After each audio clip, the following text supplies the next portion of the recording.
Astrid, avec l'aimable autorisation des éditions Le Passage, présente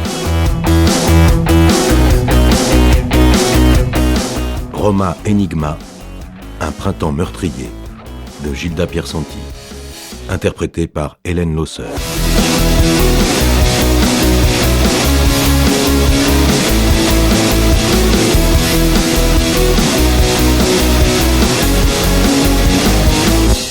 Le meurtrier. À la fenêtre du dernier étage de l'immeuble du théâtre Palladium, Gabriele arme sa carabine et se met en position de tir, l'œil collé à la lunette. Piazza Bartolomeo Romano, dans le quartier de la Garbatella à Rome, les passants entrent dans son viseur, puis ils en sortent. Les pulsations de sa paupière gauche se sont arrêtées. Parfois c'est une question de secondes, d'autres fois c'est plus long. Il dirige le canon vers la vitrine. L'enseigne de la pâtisserie Damiani se fige sur sa rétine. Puis elle arrive. Lucetta, sa bienfaitrice. Elle entre dans sa ligne de mire, disparaît à l'intérieur du magasin. Elle n'en sortira pas avant 5 bonnes minutes. C'est long 5 minutes, quand on pointe une carabine. Tous les soirs, Lucetta Baldelli s'achète 2 choux à la crème chez Damiani, la meilleure pâtisserie de la Garbatella. Tous les soirs, à la même heure, peu avant la fermeture, les gâteaux y sont moins chers. C'est son dîner, avec un bol de lait chaud. Lucetta se couche tôt. Pour rien au monde, elle ne manquerait la première messe du matin. La voilà qui sort. Sa silhouette frêle sur le seuil du magasin, une petite boîte en carton suspendue à sa main gauche.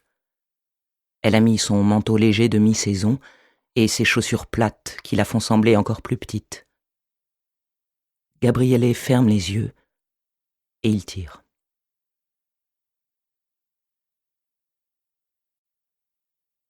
Un crime parfait. Gabriele reposa l'arme dans l'étui grand ouvert qu'il referma. Il enleva le plastique transparent qui protégeait l'appui de fenêtre, le bac à fleurs, les géraniums et le sol. Il le plia sans ôter ses gants et le rangea dans un sac de sport. Puis il referma la fenêtre et quitta le salon. Cet appartement était un peu le sien. Lucetta y vivait seule depuis la mort de son mari qu'il n'avait pas connu. Enfant, il y passait plus de temps que chez lui.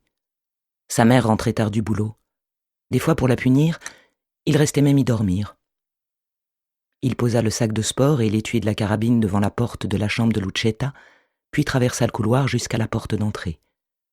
Il regarda à travers le judas. Le palier était vide. Dans cette petite tour où Lucetta habitait, sorte de fronton à 3 étages couronnant le bâtiment du théâtre Palladium, il y avait un appartement par étage. Celui de Lucetta se trouvait au dernier. Les voisins du dessous étaient absents, ils s'en étaient assurés la veille. Dès que le printemps revenait, les Marini ne se privaient jamais d'un long week-end en bord de mer, dans leur petit pavillon du côté de Torvaianica. C'était un couple de retraités. Il y en avait un certain nombre dans le quartier. Gabriele revint sur ses pas. L'odeur de lait caillé qui imprégnait la maison lui donnait mal au cœur. Il ferma la porte de la cuisine, attrapa le sac de sport et entra dans la chambre de Lucetta. Il se regarda dans la glace. Son visage n'avait pas changé. Il venait de tuer une femme qu'il aimait autant, sinon plus que sa mère, et aucun signe chez lui ne venait témoigner de l'acte qu'il avait commis. Il sourit avec satisfaction, inspecta sa peau, passa un doigt sur l'arête parfaite de son nez et sur les courbes voluptueuses de ses lèvres. Il se plaisait, surtout ses yeux, d'un bleu si transparent qu'il en était le premier troublé. Lucetta disait qu'elle y voyait le bleu du paradis. Lui y voyait plutôt le reflet d'un autre. Petit, ça lui faisait peur. Il se rappelait qu'il se cachait sous son lit de crainte que les yeux ne viennent le chercher. Il se débarrassa de sa combinaison, attentif à chacun de ses gestes. Il la plia et l'arrangea dans le sac après avoir retiré des poches un marteau et un burin. Lucetta lui avait appris à être ordonnée. Une tête bien rangée, ça commence par plier ses affaires, mon petit Gabi. Il fit basculer vers le haut le lit électrique, se glissa entre le sommier et le sol, compta 5 carreaux à partir du mur et s'attaqua au joint du carrelage. Il œuvra un moment et finit par desceller le carreau. Il le souleva et trouva la pochette. Lucetta ne lui avait pas menti. Elle mettait un point d'honneur à ce qu'il se dise toute la vérité. « Tu peux raconter des bobards à tout le monde, mon petit Gabi, lui disait-elle sans arrêt, sauf à moi. Jure que tu ne me mentiras jamais. » Il jurait. Ah, les serments qu'il avait faits à Lucetta. Il les avait tous respectés, jusqu'au dernier. « Tu ne prendras jamais cette pochette aussi longtemps que je vivrai. Jure-le sur la Bible. » Il avait juré. Et maintenant, elle devait le regarder de là-haut et se dire qu'il avait tenu sa promesse jusqu'au bout, son petit Gabi. Il sourit. Il était presque surpris de ressentir si peu d'émotion pour ce qu'il avait fait. C'était à croire que Lucetta n'était pas vraiment morte. Il soupesa la pochette de velours en la faisant sauter dans le creux de sa main, puis la glissa dans sa poche. L'appartement était totalement silencieux. Les doubles fenêtres l'isolaient à la perfection. Lucetta avait beaucoup investi pour sa tranquillité.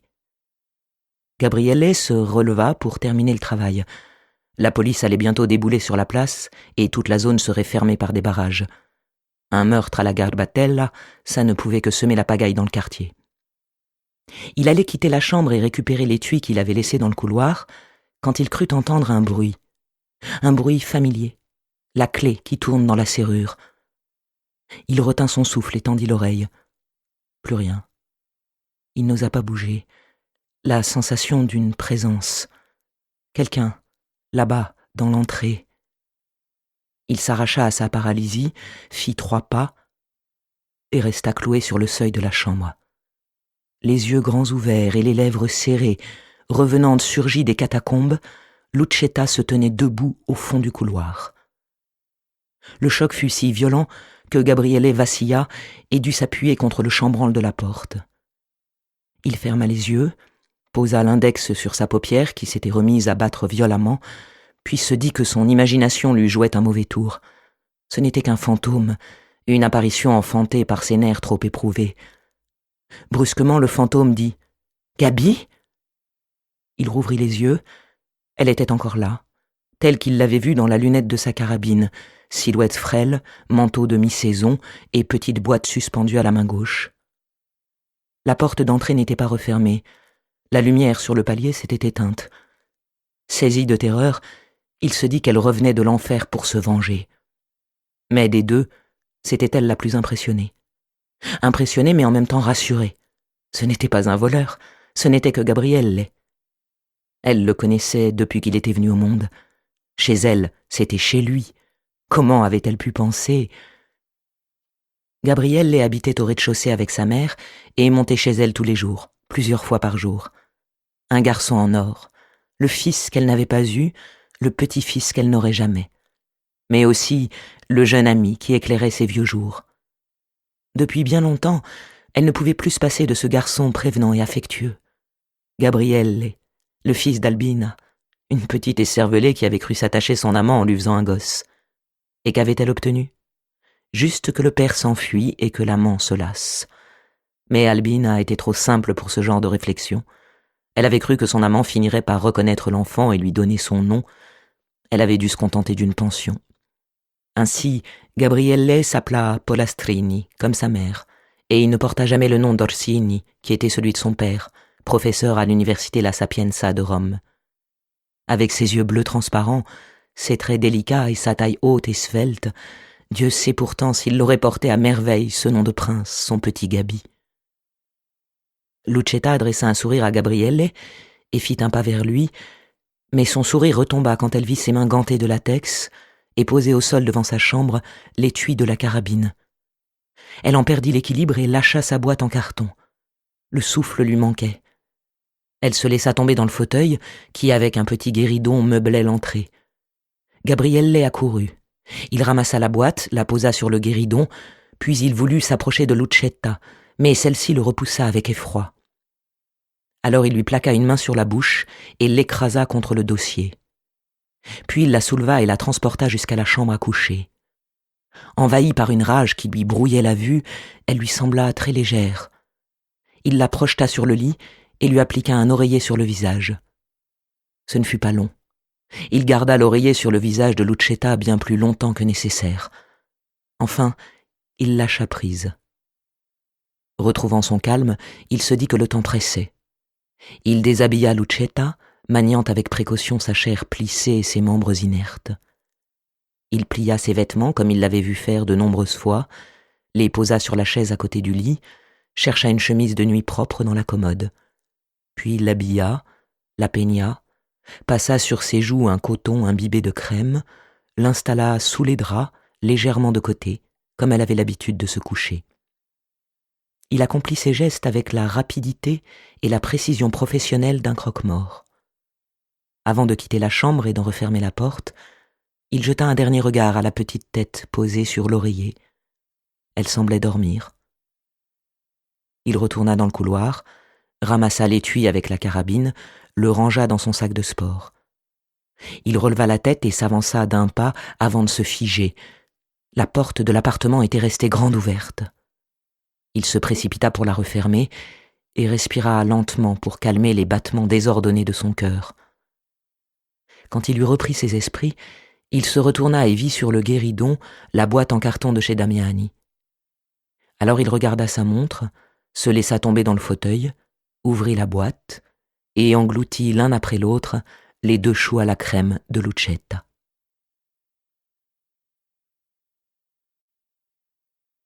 Oh, I Can't Close My Eyes. Bloody Monday. Tout le monde à la Garbatella s'empara immédiatement de cette expression pour désigner l'affaire. Sur le seuil de la pâtisserie Damiani, Lucetta Baldelli avait laissé tomber une pièce de monnaie, elle s'était baissée pour la ramasser, et c'est Monica Pecorelli qui avait été touchée. La jeune fille, descendue de la Honda sur laquelle l'attendait son petit ami, s'était précipitée chez Damiani pour acheter un Mont Blanc, avait bousculé Madame Baldelli en train de ramasser sa pièce et avait reçu la balle sur le haut du crâne. Elle était tombée sur le dos, sa tête avait heurté le trottoir où elle gisait encore, ses longs cheveux bouclés dispersés sur l'asphalte, ses jolies jambes repliées. Sur la scène de crime, l'inspecteur Mariella De Luca luttait contre l'envie d'aller fermer les yeux de la victime, restés grands ouverts. Elle était hypnotisée par ce regard à jamais figé, identique à celui d'un portrait, qui semblait l'interpeller. Si elle n'avait pas jugé déplacé d'ouvrir son carnet à dessin à côté du cadavre, elle aurait tenté sur le champ d'en fixer les traits sur le papier. Mariella attendait l'arrivée du légiste. Silvia Di Santo, sa coéquipière, recueillait les premiers témoignages. Le commissaire divisionnaire d'Innocenzo, patron de la brigade criminelle, dirigeait son équipe. Il s'était déplacé en force. Le crime avait semé la panique dans le quartier. La brigade criminelle avait reçu l'appel des carabiniers du poste de la Garbatella à 19h07. Au début, les témoins n'avaient pas compris qu'on avait tiré sur la jeune fille. Lucetta Baldelli, la dame qui avait été bousculée par la victime au moment où elle ramassait sa pièce, s'était relevée et avait cru que la jeune fille venait d'avoir un malaise. Puis, voyant ses yeux grands ouverts, elle avait interdit à son petit ami de la toucher et l'avait envoyé chercher d'urgence son médecin, dont le cabinet se trouvait juste à côté. En soulevant la jeune fille devant le petit groupe de curieux qui s'était rassemblé en face de la pâtisserie, le docteur Finizio avait fait apparaître une flaque de sang que la position du corps cachait. Il avait ainsi effrayé tout le monde, mais n'avait pas découvert tout de suite la perforation sur le haut du crâne, cachée par la généreuse masse de cheveux de la victime. Après avoir constaté la mort, croyant à une blessure due à la chute sur la bordure du trottoir, il avait inspecté le crâne et découvert l'orifice ouvert par la balle. Le poste des carabiniers se trouvant à 50 mètres de la place, les forces de l'ordre avaient ensuite pris les choses en main et avaient immédiatement prévenu la brigade criminelle. L'inspecteur Salesi contenait les journalistes, accourus nombreux. Il avait toujours su ménager la presse. L'inspecteur Genovese donnait des ordres depuis son portable, tandis que son coéquipier, Casentini, discutait avec les techniciens de scène de crime. Mariella De Luca regardait ce petit monde s'affairer à l'intérieur du périmètre sécurisé. Depuis son arrivée sur les lieux, le son avait été comme coupé dans sa tête. Elle n'entendait plus rien et suivait les mouvements de ses collègues dans une sorte de ralenti. Elle balaya lentement la place du regard, s'arrêta sur cette espèce de surélévation qui couronnait l'immeuble du théâtre Palladium. On aurait dit une petite tour. Elle examina ensuite les immeubles un par un. De nombreuses personnes se tenaient aux fenêtres. À l'aide d'un mégaphone, la police avait donné l'ordre à tout le monde de rester chez soi. Mariella fit un tour complet sur elle-même. D'où la balle avait-elle pu partir? Combien de coups avaient été tirés? On avait commencé à chercher des douilles dans un rayon de 200 mètres. Le commissaire d'Innocenzo avait demandé des renforts et constitué des équipes de 2 policiers chargés d'investir les lieux et de bloquer toutes les sorties des immeubles autour de la place. Mais trop de temps avait été perdu avant que la police ne soit informée du meurtre, et l'assassin n'était certainement pas resté là à l'attendre. Le jour déclinait. Le ciel était strié de violet. Bientôt on n'y verrait plus rien. Mariella remarqua une fenêtre fleurie de géraniums rouges, puis une autre avec les mêmes fleurs. Elle pensa à son balcon, sans aucune plante, avec une vue parfaitement dégagée sur les ponts et les eaux du Tibre. Elle sortit son carnet de la poche de son jean. Les spirales étaient toutes tordues. L'air concentré, elle se mit à dessiner au beau milieu de la scène de crime. Ses collègues la dévisageaient. Ils connaissaient sa réputation. L'inspecteur Genovese s'approcha d'elle et lui demanda « Qu'est-ce que tu en penses ?» Il était attiré par cette fille, mais ne se faisait aucune illusion. Ils étaient collègues depuis 9 ans, avaient travaillé ensemble sur de nombreuses enquêtes, s'appréciaient, mais ça n'irait jamais plus loin. Je me demande ce qu'elle a dû penser, elle, si elle a eu le temps de penser à quelque chose. C'était le genre de réponse que donnait De Luca. La voiture du légiste ne veut pas démarrer, dit Genovese. Il a dit qu'il préférerait appeler un taxi plutôt que d'attendre qu'on vienne le chercher. Lamberti, fit Mariella. Je croyais qu'il se faisait opérer de la vésicule. C'était il y a 15 jours, répondit Genovese en souriant. Elle n'avait pas levé les yeux. Il jeta un œil à la feuille. Elle dessinait bien. Une Lancia Delta noire arriva à cet instant sur la place. Tout le petit monde à l'intérieur du périmètre sécurisé suspendit son action. C'était la voiture de Renata Locascio, la substitut du procureur. Elle en descendit en talons aiguilles et tenue de soirée. On venait manifestement de bousculer ses projets. La juge se dirigea d'un pas royal vers le commissaire d'Innocenzo. Elle se contenta de jeter un coup d'œil rapide en direction du cadavre et s'en éloigna plus vite qu'elle ne s'en était approchée. Mariella continua à dessiner sans bouger. « Si on ne trouve pas tout de suite d'où est parti le coup de feu, on va s'enfoncer dans la jungle, lui dit Genovese. J'ose à peine imaginer combien d'appartements on va devoir visiter. La balistique fera le tri pour nous, dit-elle en relevant la tête. Elle croisa le regard du commissaire qui lui fit signe de venir les rejoindre. Elle s'exécuta, Genovese lui emboîta le pas. Renata Locascio embrassa Mariella, ce qui la fit rougir. Elle avait beaucoup d'estime pour la juge, mais elle n'était à son avis pas assez intime pour se saluer de la sorte. Locascio lui avait toujours manifesté ouvertement sa sympathie, et elle se plaisait à user avec elle d'une familiarité qu'elle ne réservait à aucun autre policier de la brigade criminelle. Le commissaire d'Innocenzo en était presque jaloux. L'inspecteur Di Santo a établi une première liste de témoins, dit-il. Elle n'est pas longue. Madame la juge souhaite parler à la vieille dame que vous interrogiez tout à l'heure. Où est-elle ? On l'a laissée partir, répondit Mariella. Elle était sous le choc. On ira la voir demain, intervint Genovese. Elle habite dans l'immeuble du Palladium. Vous avez recueilli ses déclarations, fit la juge en s'adressant à Mariella. Qu'est-ce qu'elle vous a dit ? Elle a simplement dit qu'elle avait été bousculée par la jeune fille et qu'elle avait entendu le bruit de sa chute, répondit Mariella. Un bruit sourd. Elle tourna les pages du carnet qu'elle tenait à la main et montra à la juge le portrait de Madame Baldelli. Renata Locascio regarda le dessin avec intérêt. Mariella continua. Lucetta Baldelli sortait de la pâtisserie où elle venait de s'acheter 2 choux à la crème. En recomptant sa monnaie, elle a laissé tomber une pièce de 20 centimes. Elle s'est baissée pour la ramasser et elle a été bousculée par la jeune fille qui est tombée à ses côtés en faisant un bruit sourd, comme un plouf. C'est l'expression qu'elle a utilisée, comme un plouf. Elle l'a répété plusieurs fois. Elle refaisait le bruit et ne pouvait plus s'arrêter. Elle m'a supplié de la laisser partir. Elle voulait rentrer chez elle. De toute façon, nous n'en aurions rien tiré de plus en la gardant ici. Elle était sous le choc. En tout cas, pas en mesure de subir un interrogatoire. Je lui ai dit que je passerais la voir demain matin. Très bien, dottoressa De Luca, dit la juge. Elle se tourna vers le commissaire. Vous me communiquerez ces déclarations dès que vous les aurez, dottor d'Innocenzo. Est-ce qu'elle connaissait la victime ? Demanda-t-elle encore à Mariella. Non. La victime, Monica Pecorelli, n'habitait pas le quartier. C'était une étudiante de Roma 3. Nous avons entendu aussi son petit ami, là-bas. dit le commissaire en désignant un jeune homme assis sur une chaise de la terrasse de Damiani, entouré de policiers. Eduardo Troiani, mais tout le monde l'appelle Edo, fit Mariella. Rien d'intéressant. Il ne fait que répéter, Monica sortait de la pâtisserie et elle est tombée raide. Un étudiant de Roma Tre, lui aussi demanda la juge Locascio. Non, intervint Genovese, il est plombier. L'inspecteur Salesi arriva à cet instant en proie à la plus grande agitation. Il salua la juge avant d'annoncer « Commissaire, vous savez ce que vient de me dire Gianazzelli de la Repubblica ?» La juge Locascio chercha des yeux le journaliste qui, de loin, lui fit un signe. « Il m'a dit que nous devrions faire gaffe à la date d'aujourd'hui. Nous sommes le 16 mars.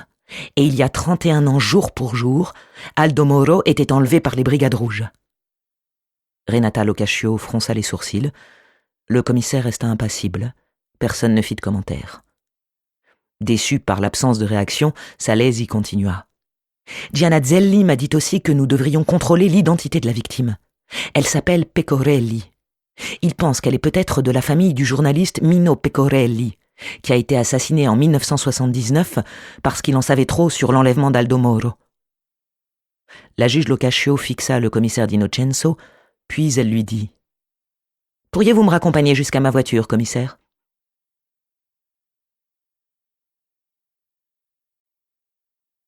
La Madeleine.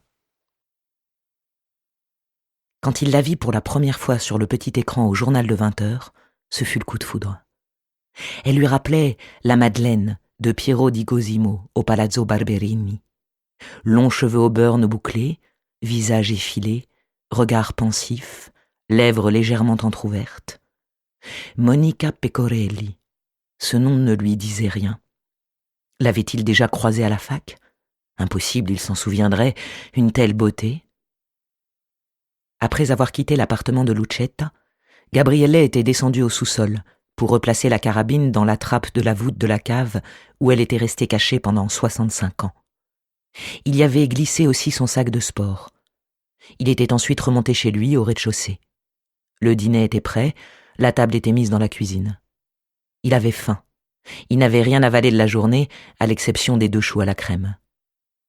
Ayant entendu le bruit étouffé des sirènes depuis leur appartement sur cour, sa mère lui avait dit « Il s'est passé quelque chose sur la place, on devrait aller voir. » Il l'en avait dissuadé en disant qu'il avait effectivement aperçu en rentrant des voitures de police sur la place, mais qu'il devait s'agir d'un banal accident. Il avait allumé la télévision, comme tous les soirs, et la nouvelle avait été donnée en ouverture du journal. En comprenant qu'une jeune fille était morte à la Garbatella, sa mère, qui était debout en train d'apporter le dîner, avait lâché le plat qu'elle tenait dans ses mains. Spaghetti alla amatriciana. Elle s'en était mis plein la robe. Des traînées rouges avaient taché le tissu clair. Elle s'était précipitée dans la salle de bain pour le nettoyer. Quand la journaliste avait annoncé qu'il s'agissait d'une étudiante de Roma Tre, inscrite en 2e année d'histoire de l'art, Gabriele avait senti les pulsations de sa paupière s'accélérer. Puis il avait été en proie à 1000 émotions diverses, tandis que la journaliste égrenait les détails. À Rome, dans le très populaire quartier de la Garbatella, Monica Pecorelli, mortellement touchée par la balle, les hommes de la brigade criminelle, sur le lieu du crime. Sa mère lui parlait en même temps depuis la salle de bain, mais sa voix était couverte par le bruit de l'eau et le son de la télévision. Le visage de Monica Pecorelli apparut de nouveau sur l'écran. « Pourquoi cette balle ? Gabriele, l'entendit-il alors lui demander. Il bloqua sa paupière avec son index, puis ferma les yeux. Ce n'était pas pour toi, Monica. C'était pour Lucetta. Toi, c'est le hasard. Si je t'avais vu, je n'aurais pas tiré. Lucetta s'en est sortie, mais pas pour longtemps. Elle ne méritait pas de vivre. Toi, Monica, tu mérites de vivre. Alors mon petit Gabi, qu'est-ce qui lui est arrivé à cette fille ? Demanda sa mère en revenant dans la cuisine. On lui a tiré dessus, répondit Gabriele.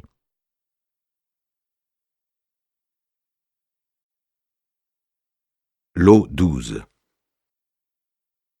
Et si je gardais cet enfant ? Se demanda Mariella.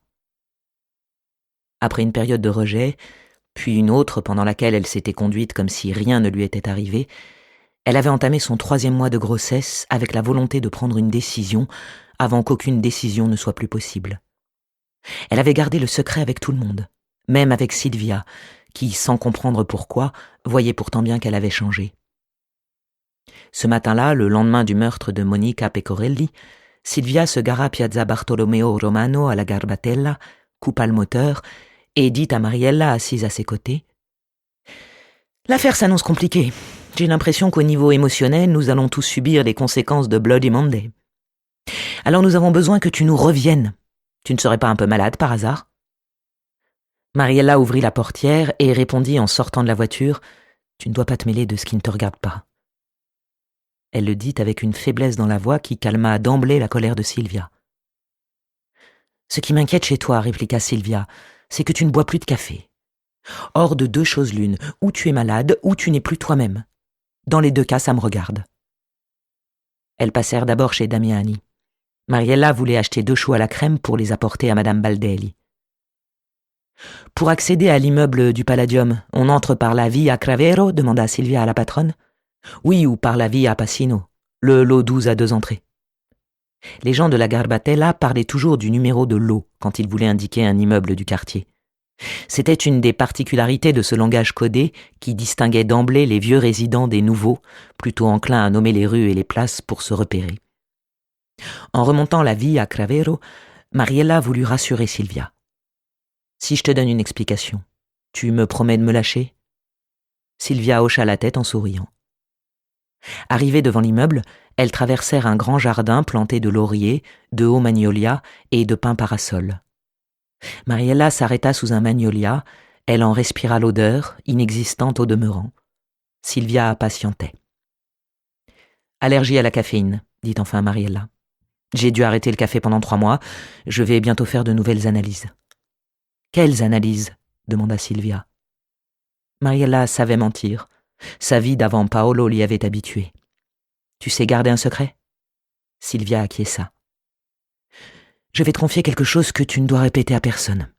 Je suis effectivement malade. Rien d'inquiétant, mais... » Silvia pâlit. « C'est quoi, rien d'inquiétant ?»« Mon estomac, un ulcère. Mais ça va mieux depuis que je me suis mise au régime. Grâce aussi aux médicaments, bien sûr. » « Ne t'en fais pas, Silvia, je suis très bien suivie. » Silvia la serra dans ses bras. « Tout ça à cause d'un petit con qui ne t'arrive pas à la cheville. Les ulcères, c'est quand on veut se faire du mal. Oublie Paolo, t'entends ?» Mariella se libéra de ses bras. « Ok, j'ai menti. C'est pas un ulcère. »« Et c'est quoi alors ?» demanda Silvia stupéfaite. « C'est une dépression. Même si, depuis quelque temps, j'ai aussi un problème avec le café. »« Une dépression ? Toi ? Il faut que je te trouve un mec. » L'ascenseur du bâtiment M s'arrêtait au 5e étage. Il fallait ensuite gravir un petit escalier qui menait à cette surélévation qu'on apercevait depuis la place, le couronnement de la façade monumentale du Palladium. Lucetta Baldelli habitait au dernier étage. Elles sonnèrent, personne ne vint ouvrir. « Je lui ai pourtant dit que nous serions là à 9h30, dit Mariella. »« Peut-être qu'elle dort encore, fit Silvia. Hier soir, elle avait l'air drôlement secouée. » Mariella composa le numéro de Madame Baldelli. Le téléphone sonna de l'autre côté de la porte sans que personne ne décroche. À l'étage du dessous, elles sonnèrent chez Monsieur et Madame Marini. Personne ne répondit non plus. « Ils sont tous partis à la messe dans cet immeuble ?» fit Silvia. « Est-ce qu'il y a une concierge dans le lot 12 ?» demanda Mariella. « Je n'ai pas vu de loge » répondit Silvia. « C'est fini les concierges, ma cocotte. » Elles descendirent encore d'un étage. Une petite plaque dorée annonçait « Monsieur et Madame Di Tommaso ». Une jeune femme leur ouvrit, 2 enfants en bas âge accrochés à ses jambes. Elles se présentèrent. « Bonjour madame, brigade criminelle. Savez-vous où nous pourrions trouver madame Baldelli, votre voisine du dernier étage ?»« Ah non, désolé, je ne fréquente pas vraiment mes voisins, » répondit la jeune femme. « Avec madame Baldelli, c'est bonjour, bonsoir, j'en sais pas plus. »« Et vos voisins du dessus, monsieur et madame Marini ?»« Vos collègues sont déjà passés hier soir, et je leur ai déjà dit que les Marini n'étaient pas là. Dès qu'il fait beau, ils partent à la mer. Allez voir plutôt chez les Polastrini, c'est au rez-de-chaussée à gauche en sortant. Eux, ils pourront vous renseigner. Surtout Gabriele. »« Gabriele ?» fit Silvia. « Gabriele, le fils d'Albina Polastrini, » répondit la jeune femme. « Il est très proche de madame Baldelli. »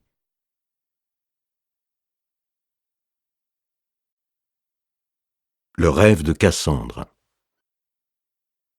Albina Polastrini était encore au lit quand elle entendit la sonnette. Elle s'arracha aux dernières images d'un rêve où se mêlaient les souvenirs morcelés de la veille et crut que la police était à sa porte. Pourquoi la police, se dit-elle? Elle pensa alors que c'était Madame Baldelli. Au lieu de l'accompagner au marché, comme il le faisait tous les mardis matins, aujourd'hui Gabriele avait décidé d'aller à la fac. La veille, quand il avait appris aux infos que la victime était une étudiante de son département, il avait été bouleversé. Et il voulait maintenant en savoir plus sur la fille et avait chargé sa mère de prévenir Lucetta de son changement de programme. Mais dès qu'il était parti, elle s'était rendormie. La sonnette retentit de nouveau. Albina hurla « J'arrive !» Elle vit depuis le Judas qu'il s'agissait de 2 jeunes femmes, l'une blonde, l'autre brune. « Police !» crièrent les inconnus à la porte. Alors Albina interpréta son rêve comme une prémonition et elle leur ouvrit, le cœur battant. Elle portait un déshabillé en fausse soie brodé de pan, un de ces articles qui arrivent en quantité de Chine. « Votre fils Gabriele est à la maison ?» demanda Silvia. « Pourquoi le cherchez-vous » s'alarma Albina. « C'est plutôt Madame Baldelli que nous cherchons » expliqua Silvia. « On nous a dit que votre fils saurait où la trouver. » Albina rajusta son peignoir sur sa poitrine opulente. « Mon fils est parti à la fac ce matin. J'allais me faire un café, vous en prendrez ?» La cuisine était parfaitement rangée. Un grand téléviseur à écran plat trônait en face de la table. Mariella l'observa un instant, ce qui n'échappa pas à Albina. « Nous passons beaucoup de temps dans cette cuisine, mon fils et moi, dit-elle. Comme vous avez pu le voir, chez nous il n'y a pas de salon, c'est un petit 2 pièces et comme nous sommes 2, il nous faut 2 chambres. » Elle s'exprimait de manière puérile, en minaudant. Mariella prit une chaise sans avoir été invitée à s'asseoir, Silvia l'imita. Sur un séchoir près de la cuisinière s'étalait une robe claire. Nous espérons que vous avez apprécié cet aperçu. Pour continuer à écouter ce livre audio sur Google Play Livres, utilisez le lien dans la description de la vidéo.